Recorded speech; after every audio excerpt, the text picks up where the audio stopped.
हजारों लाखों सालों तक हम यानी होमो सेपियंस इस धरती पर अकेले इंसान नहीं थे। तो सवाल उठता है कि वो दूसरे कौन थे, वो दूसरे इंसान जो हमारी ही दुनिया में हमारे साथ रहते थे। ये सवाल इंसानी इतिहास के सबसे बड़े रहस्यों में से एक है और इसका जवाब हमें वक्त में बहुत बहुत पीछे ले जाता है। ये दूसरे इंसान थे निएंडरथल। और ये सिर्फ हमारे कोई दूर के पिछड़े हुए रिश्तेदार नहीं थे। नहीं, ये बहुत ही शक्तिशाली, बेहद होशियार और अपने कठोर बर्फीले युग के माहिर शिकारी थे। सोचिए, वो विशाल जानवरों का शिकार करते थे, आग पर उनका पूरा काबू था और उनकी अपनी एक गहरी सामाजिक दुनिया भी थी। तो यहाँ एक और दिलचस्प सवाल खड़ा होता है, क्या ऐसा हो सकता है कि उनकी उस जबरदस्त ताकत की यादें हमारी सबसे पुरानी कहानियों में कहीं छुपी हों, जैसे महाभारत में घटोत्कच या रामायण में बाली? क्या ये महानायक सिर्फ कल्पना थे या इनकी कहानियों का धागा कहीं उन प्राचीन शक्तिशाली इंसानों से जुड़ा है? चलिए अब जरा उस पल में चलते हैं जब आज की दुनिया को पहली बार निएंडरथल्स के होने का पता चला। ये कहानी सिर्फ गुफाओं में नहीं बल्कि इतिहास के पन्नों में भी दर्ज है और इसकी शुरुआत हुई एक बिल्कुल अनएक्सपेक्टेड खोज से। साल था 1856। जगह थी जर्मनी की निएंडर घाटी। हुआ ये कि एक खदान में कुछ मजदूरों को बड़ी अजीब सी हड्डियां मिलीं। पहले तो सबको लगा कि ये किसी भालू की होंगी, लेकिन जब मिट्टी हटाई गई तो एक ऐसी खोपड़ी सामने आई जो किसी भी आम इंसान जैसी बिल्कुल नहीं थी। इन हड्डियों को एक लोकल स्कूल टीचर और जानकार योहान कार्ल फुलरॉट के पास ले जाया गया। उन्होंने इसे बहुत गौर से देखा और एक ऐसी बात कही जिसने इतिहास बदल दिया। ये हमारी नस्ल नहीं है, ये किसी और ही तरह के इंसान थे। ये एक हैरान कर देने वाला पल था। पहली बार हमें पता चला कि हमसे पहले भी कोई और था।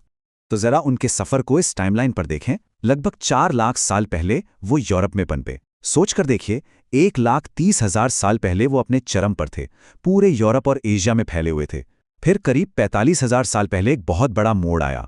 अफ्रीका से निकले हमारे पूर्वजों यानी होमो सेपियंस से उनकी पहली मुलाकात हुई और इसके बस कुछ ही हजार साल बाद वो जीवाश्म रिकॉर्ड से हमेशा के लिए गायब हो गए। तो चलिए थोड़ी देर के लिए कल्पना करते हैं कि हिमयुग यानी आइस एज में एक निएंडरथल की जिंदगी कैसी होती होगी। चारों तरफ बर्फीली हवाएं, विशालकाय जानवर और हर दिन बस जिंदा रहने की जंग। ये एक बहुत ही मुश्किल दुनिया थी, लेकिन उन्होंने इसमें जीना सीख लिया था, बल्कि इसमें माहिर हो गए थे। उनका शरीर उस ठंडे माहौल के लिए ही बना था। वो कद में हमसे थोड़े छोटे थे, लेकिन बहुत ज्यादा मजबूत और गठीले। उनकी बाहों की हड्डी उभरी हुई थी, नाक चौड़ी थी ताकि ठंडी हवा को गर्म कर सके और जबड़ा बहुत शक्तिशाली था। जरा महाभारत के भीम या घटोत्कच को याद कीजिए, जिनकी शारीरिक ताकत की मिसालें दी जाती हैं। कुछ वैसी ही अविश्वसनीय ताकत थी निएंडरथल्स में। वो छोटे छोटे पारिवारिक ग्रुप्स में रहते थे जो एक दूसरे का पूरा साथ देते थे। वो गुफाओं या फिर लकड़ी और खालों से बनी झोपड़ियों में रहते थे। और सबसे ज़रूरी बात, वो सिर्फ बेरहम शिकारी नहीं थे।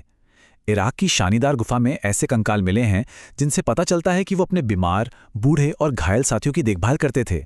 ये सबूत है कि उनमें गहरी संवेदना और करुणा थी। उनकी होशियारी और टीम वर्क का सबसे बड़ा सबूत मिलता है विशाल मैमथ के शिकार में। ये कोई बच्चों का खेल नहीं था। इसके लिए वो एक पूरी स्ट्रैटेजी बनाते थे। पहले वो झुंड से एक जानवर को अलग करते, फिर उसे घेर कर किसी खाई या जाल की तरफ धकेलते और आखिर में भारी भरकम भालों से एक साथ करीब से हमला करते। ये जीत किसी एक की नहीं बल्कि पूरे ग्रुप की होती थी। लेकिन उनकी जिंदगी सिर्फ शिकार करने और जिंदा रहने की जद्दोजहद तक ही सीमित नहीं थी। उनके पास एक तेज दिमाग था, एक संस्कृति थी और एक रूहानी दुनिया भी थी जिसके सबूत हमें आज भी हैरान कर देते हैं। जरा उनके औजार बनाने के तरीके को देखिए, जिसे लेवालॉइस तकनीक कहते हैं। ये सिर्फ एक पत्थर को दूसरे से तोड़ना नहीं था। नहीं, वो एक बड़े पत्थर को पहले बहुत ध्यान से तैयार करते थे, उसे सही एंगल देते थे ताकि बस एक ही चोट से एक परफेक्ट धारदार ब्लेड या नोक निकल आए। ये दिखाता है कि वो कितनी गहरी प्लानिंग और स्किल रखते थे। और बात यहीं खत्म नहीं होती, उन्होंने कला भी बनाई। स्पेन की गुफाओं में 64,000 साल पुरानी पेंटिंग्स मिली हैं जो होमो सेपियंस के वहां पहुंचने से भी हजारों साल पहले की हैं। उन्होंने जानवरों की खोखली हड्डियों से बांसुरी बनाई और तो और वो अपने लोगों को बाकायदा दफनाते थे, कभी कभी तो औजारों और दूसरी चीजों के साथ। ये किसी तरह की रूहानी सोच का साफ संकेत है। और फिर इस दुनिया में एक नई इंसानी नस्ल का आगमन हुआ। होमो सेपियंस यानी हम। ये वो मुलाकात थी जिसने दुनिया का भविष्य हमेशा के लिए तय कर दिया। इसके बाद एक ऐसे दौर की शुरुआत हुई जिसमें मुकाबला भी था और मेलजोल भी। दोनों ही नस्लें काफी अलग थीं। निएंडरथल ठंडे मौसम और जंगलों में छुपकर शिकार करने के लिए बने थे, जबकि होमो सेपियंस खुले मैदानों में लंबी दूरी तक शिकार का पीछा करने में माहिर थे। साथ ही हमारे पूर्वजों के सामाजिक नेटवर्क ज्यादा बड़े और आपस में जुड़े हुए थे। तो फिर निएंडरथल आखिर गायब क्यों हो गए? देखिए, इसका कोई एक सीधा सा जवाब नहीं है। कई सारी वजह एक साथ काम कर रही थी। होमो सेपियंस से खाने और रहने की जगह के लिए मुकाबला बढ़ गया। मौसम तेजी से बदल रहा था। हमारे पूर्वज अपने साथ नई बीमारियां लेकर आए होंगे और उनकी छोटी छोटी आबादी की वजह से जेनेटिक डाइवर्सिटी भी कम हो गई। इन सब चीजों ने मिलकर उनके अंत की कहानी लिखी। लेकिन क्या वो सच में पूरी तरह से गायब हो गए? कहानी का सबसे चौंकाने वाला मोड़ तो अब आता है। आज की साइंस हमें बताती है कि निएंडरथल कभी पूरी तरह से मिटे ही नहीं। उनकी एक परछाई, एक भूत आज भी हमारे जीन्स में जिंदा है। ये नंबर देखिए, 1 से 2%। आज अफ्रीका के बाहर रहने वाले ज्यादातर इंसानों के जीनोम में इतना निएंडरथल डीएनए मौजूद है। और ये सिर्फ एक नंबर नहीं है, ये विरासत हमारे इम्यून सिस्टम, हमारी त्वचा के रंग, यहाँ तक कि कुछ बीमारियों से लड़ने की हमारी क्षमता पर भी असर डालती है। इसका मतलब साफ है, हमारे पूर्वजों और निएंडरथल्स के बीच सिर्फ लड़ाई नहीं हुई, बल्कि उनका मेलजोल भी हुआ था। यह चार्ट इस जेनेटिक विरासत को साफ साफ दिखाता है।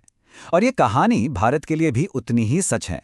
हाल ही में 2700 से ज्यादा भारतीय जीनोम पर हुई एक स्टडी ने कन्फर्म किया है कि यह विरासत भारतीय आबादी में भी मौजूद है। मतलब निएंडरथल्स की कहानी, उनकी ताकत, उनकी कमजोरियां कहीं ना कहीं हमारी भी कहानी का एक हिस्सा हैं।